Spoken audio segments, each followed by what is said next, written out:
বড় পীর আব্দুল কাদের জিলানী মাহবুবে সুবহানী কুতুবে রব্বানী রাস্তা দিয়া চলতেছেন, একটা কুকুর সামনে দাঁড়ায় গেল। কুকুর ডাক দিয়া কয়, বড় পীর আমার কথার জবাব দিয়া তার উপরে যাও, বলো তুমি ভালো নাকি আমি কুকুর ভালো? বড় পীর চিন্তায় পড়ে গেলেন, যদি বলি কুকুর তুই ভালো আমি খারাপ, আল্লাহর কোরআনের আয়াতের উল্টা হবে, কারণ বনি আদম হলো শ্রেষ্ঠ। যদি বলি তুই খারাপ আমি ভালো, তো অহংকারী আসিয়া যাবে। আর যদি বলি আমি খারাপ তুই ভালো, তো কোরআনের আয়াতের উল্টা হয়ে যাবে। এখন আমি খারাপও বলতে পারি না, ভালো বলতে পারি না। ভালো বললে আমি নিজে ভালো বললে অহংকারী হবে, আমি নিজে খারাপ বললে তুই কুকুর ভালো বললে কোরআনের আয়াতের উল্টা হবে। আল্লাহর ওলি বান্দা মোরাকাবায় ঢুকলেন, আল্লাহ জবাব দিয়া দিলেন। এই জবাব পাইয়া ডাক দিয়া কয়, কুকুর কবরে যাওয়ার আগে আমি তোকে বলতে পারবো না আমি ভালো নাকি আমি খারাপ, কারণ আমাকে সবাই বড় পীর বলে ডাক দেয়, কিন্তু মরণের পরে আমার সামনে কিছু যাবে না। আমার 3টা পাতলা কাপড় আমার আসল বিছানা হবে। ওই অন্ধকার কবর 3.5 হাত মাটির ঘর হবে।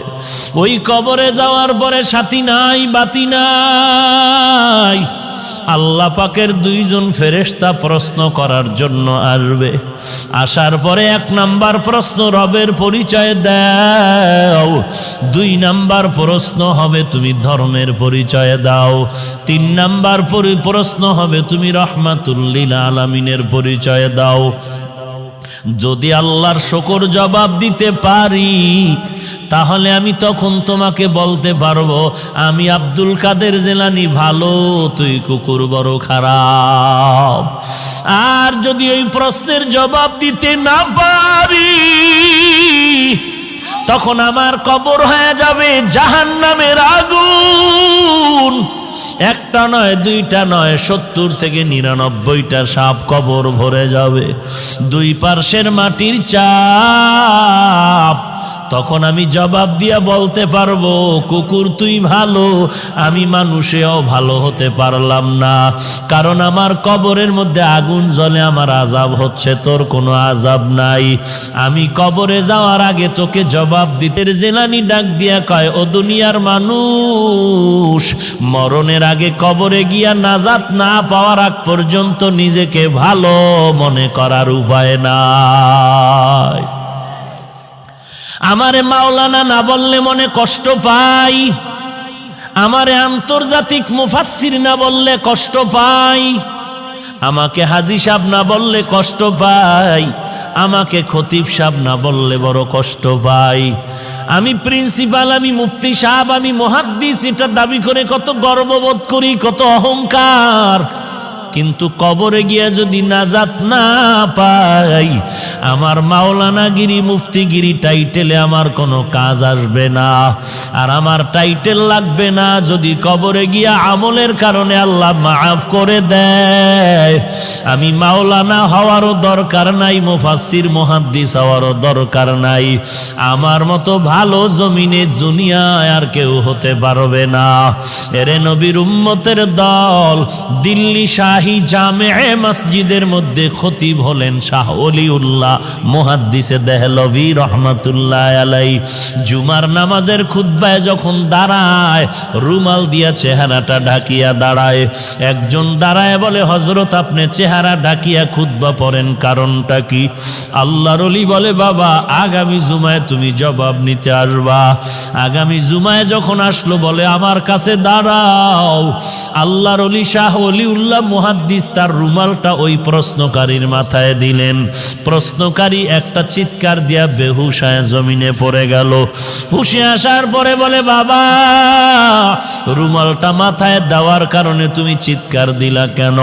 ওই লোকটা বলে, আল্লাহর কসম, আপনার রুমাল আমার মাথায় দেওয়ার পর দিল্লির বিশাল শহরে তাকায়া দেখলাম লক্ষ লক্ষ মানুষের মধ্যে কোনো মানুষ নাই। মাঝে মাঝে 2-1টা মানুষ দেখা যায়, আর বেশিরভাগ দেখা যায় কুকুর আর বানরের সুরাতে। गर्भ सूरत आदमी इंसाबुदे अहमदबू जहलो हामिक साबुदे आदमीरा आदमीयत लाजिमस्त औदेरा गर्बुना बाशुद ही जमास्त। গোটা দুনিয়াটা শাসন করেছেন দুইজন, শোষণ করেছে দুইজন। একজন শাসনকর্তা সুলাইমান পয়গম্বর, আর একজন শাসন করেছিলেন বাদশাহ যুলকারনাইন। ইন্তেকালের আগে বাদশাহ যুলকারনাইন বললেন, মরার পরে জানাজা পড়াইয়া কাফনের ভেতর থেকে হাত দুইটা বের করে এলাকায় ঘুরায় ঘুরায় কবরে নিয়ে যাওয়া। যখন এনা জানাজার পরে এমন করা হলো, দুনিয়াওয়ালারা কয়, দেখ দেখ, দুনিয়ার ক্ষমতা পাইয়াও লোভ এখনো সামলাইতে পারে না, মরার পর আরো চায় আরো চায়।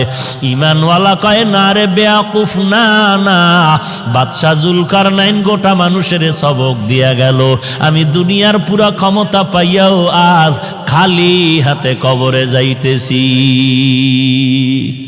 এরে নবীর উম্মতের দল, কিসের মাস্তানি আর কিসের বাহাদুরি করো? তোমার আপন ছেলে যার জন্য তোমার ঘাম নষ্ট করে কামাই রুজি করে বাড়ি গাড়ি করো, ওই ছেলেটা তোমার গুনার ভাগ নিবে না, ওই মেয়েটা তোমার গুনার ভাগ নিবে না, তোমার মা তোমার আপন গুনার ভাগ নিবে না। দুনিয়াতে যদি মামলায় পড়ে যাও, বিপদে পড়লে দেখছনি মা বাবায় বলে এই সন্তান আমি চাই না। একটু বিপদে পড়লে মা সন্তানেরে ভুলিয়া যায়, আবার সন্তান মা বাবারে ভুলিয়া যায় স্বার্থের ভরি টানে ভরিয়া। অতএব তুমি কার পিছনে দৌড়াও, সব বাদ দিয়া তুমি আমার মাওলার সাথে যোগাযোগ লাগায়া দাও। আল্লাহকে ডাক দিয়া বলো, হে মালিক, দুনিয়াতে এই 70 বছর 60 বছর 40 বছর হায়াতে আমার প্রত্যেকটা সেকেন্ড আমি আমার দুনিয়ার লাইনে ব্যয় করলাম, বন্ধুর লাইনে ব্যয় করলাম, আমার খেলার মাঠের বন্ধুর পিছনে আড্ডা দিয়া সময় নষ্ট করলাম, লেখাপড়ার মাঠে আমার ছাত্র ভাই বোনের পেছনে সময় দিলাম, কর্মজীবনে আবার আমি টাকার পেছনে সময় দিলাম। আজান কানে আসছে মসজিদে যাই নাই, আলেম ওলামার মাইকির বয়ান আসছে বয়ানে যাই নাই, আল্লাহওয়ালারা ডাকছে আসো, মুয়াজ্জিন ডাকছে আসো, যাই নাই। ও আল্লাহ, সব জিন্দেগি বরবাদ করে ফেললাম। চোখ দুইটা বন্ধ করে তাকায় দেখি আমার আমল নামায় ভালো একটা নেক আমল নাই। ওরে বান্দা, আল্লাহ যদি জিজ্ঞাসা করে এমন একটা ওসিলা পেশ করো। আইয়ুব নবী এত বিছানায় অসুস্থ, সবাই পোকা পড়ার কারণে দুর্গন্ধে এলাকা ছাড়িয়া সবাই চলে যায়। আইয়ুব নবী এখন কাঁদতেছে, আল্লাহ সবাই আমারে ছাড়িয়া যায়, তুমি আমারে ছাড়িয়া দিও না রে আল্লাহ। এই কান্নার মধ্যে তাকায় দেখে অনেক বিবি তার ছিল, কয়েকজন বিবি আইসা বলে আমাদের তালাক দেন, আমরাও চলে যাব। আইয়ুব নবী কান্না করে বলে, বিবিরা যাও যাও, আমার জন্য আমার আল্লাহ হলেন যথেষ্ট। এইবার আইয়ুব নবী ভাঙ্গা দিল নিয়ে কান্না করে বলে, ও মালিক, আমার আদরের আপন বিবিরা পর্যন্ত আমাকে ছাড়িয়া সবাই চলিয়া যাইতেছে, তুমি আমাকে ফালাইয়া দিও না, মেহেরবানি করে তুমি আমাকে কবুল করিয়া নিও। হঠাৎ আইয়ুব নবী তাকায় দেখে পায়ের কিনারায় একমাত্র বিবি রহমা বয়া বয়া কান্না করে। আইয়ুব নবী ইশারা করে বলে, বিবি সবাই গেল, তুমি কেন যাও না? ইউসুফ নবীর কন্যা রহিমা, কিন্তু আসল নাম রহমা, তুমি যাও। বলে, না না, আমাকে যেতে বলবেন না পয়গম্বর।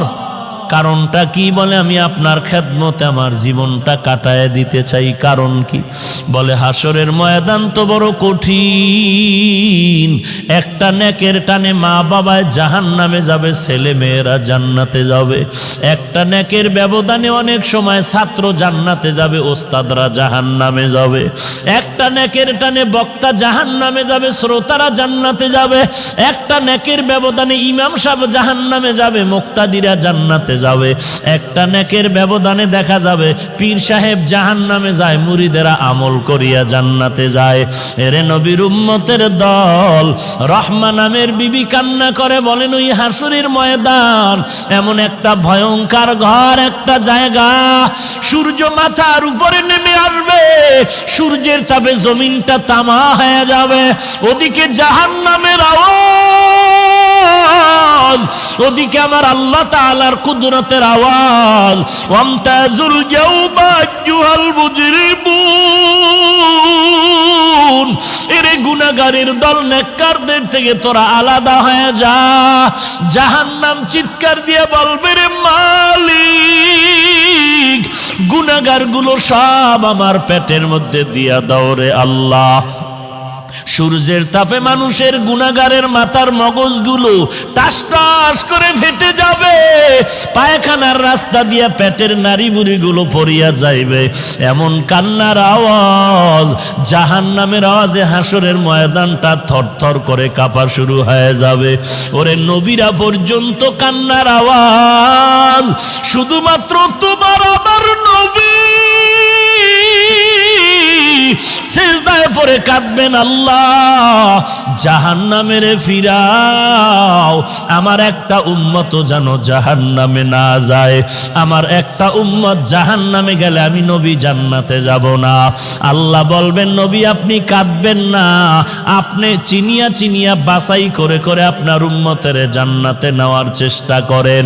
এরে নবীর উম্মতের দল, আমার নবী উম্মতের কেমনে চিনবেন? আম্মা জান আয়েশা রাদিয়াল্লাহু আনহা বলেন, কোটি কোটি মানুষের মধ্যে উম্মতের চিনবেন কি করে? আল্লাহর নবী বলেন, হে আয়েশা, বড় গাভীর পাল, গরুর পাল, বকরির পাল, ওই বকরির পালের মধ্যে যদি কোনো বকরির কপালে চাঁদের সাদা চিহ্ন থাকে, এটা চিনা কেমন কঠিন? বলে অনেক সহজ। বলে হাসরের কোটি কোটি মানুষের মধ্যে আমার যারা আসল উম্মত, ওযু বানাইয়া 5 বেলার নামাজ পড়বে, আমি নবী তাকায় দেখব ওযুর অঙ্গগুলো তাদের নূরের আলোতে ঝলমল ঝলমল করতে থাকবে। আমি নবী বাছাই করে করে জান্নাতের ময়দানে নিয়ে যাব। রহিমা কান্না করে বলে, পয়গম্বর, হাসরের দিন যদি আল্লাহ আমি রহিমাকে ডাকিয়া বলে, এমন কোন আমল নিয়ে আসছো নাকি যাতে করে তোমাকে মাফ করে দিব? ওই দিন যদি আমার কোনো আমল না পাই, আমি আল্লাহর কাছে দাঁড়ায় বলবো, হে মালিক, আমি একজন তোমার আদরের নবীর স্ত্রী, তুমি আমাকে উসিলায় মাফ করে দাও। আমার আল্লাহ নবীর মোহাব্বতে আমি রহিমাকেও মাফ করে দিতে পারেন। এরে পর্দার আড়ালের মা, আমি হাফিজুর রহমানের মা, মা তুমিও মা।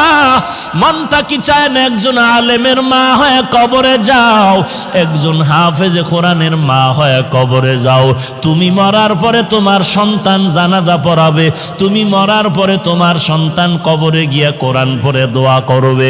যদি এমনটাই চাও, স্বামীর খেদমত করো, সন্তানের কোরআনওয়ালা বানাও, আল্লাহর মোহাব্বত নিয়ে পর্দা করে চলো, আর আল্লাহর কাছে চোখের পানি ছেড়ে কান্না করো, আল্লাহ এমন সন্তানের মা বাবা বানায় দাও যেই সন্তান আমি মরার পরে জানাজার ইমাম হতে পারে।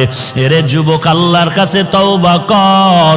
যৌবনের 3 ভাগের 2 ভাগ গুনাহের কাজে ব্যয় করছো, আর কয়দিন বাহাদুরি করবি? এখান থেকে ঘর পর্যন্ত যাওয়ার গ্যারান্টি তোর হাতের মধ্যে নাই। এরে যুবক, আমিও তো তোর মতো একটা যুবক সন্তান। তোর ডানে বামে তাকায়া দেখ, তোর মতো যুবক স্কুল কলেজে পড়ে নামাজ বাদ দেয় না, তুই কেন পারো না? তোর মতো যুবক র্যাব আর্মি পুলিশ বিডিআর চাকরি করে নামাজ বাদ দেয় না, তুমি কেন পারো না? তোমার মতো যুবক তাকায় দেখো, কৃষি কাজ করে, নদীতে কাজ করে, শ্রমিকের কাজ করে, নামাজ বাদ দেয় না, তুমি কেন পারো না? কয়দিন আর গুনার কাজ করবি রে বাবা? জাহান্নামের আগুন কি সহ্য করতে পারবি? আল্লাহর কোরআনটাকে তুই কি মিথ্যা মনে করেছো?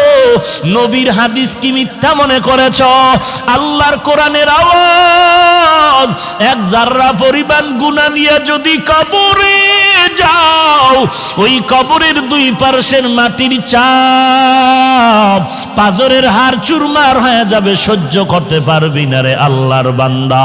তওবা কর, আল্লাহর কাছে কান্না কর, ও আল্লাহ জীবনে আর কোনোদিন নামাজ ছাড়ব না, বেপরদায় চলব না, আর কোনোদিন মা বাবার সাথে বেয়াদবি করব না, আলেম ওলামাদের সাথে বেয়াদবি করব না, আর কোনোদিন দেশের বিরুদ্ধে জাতির বিরুদ্ধে ষড়যন্ত্র করব না, সহিভাবে কোরআন পড়ে নামাজ পড়ব, নবীর তরিকায় চলব।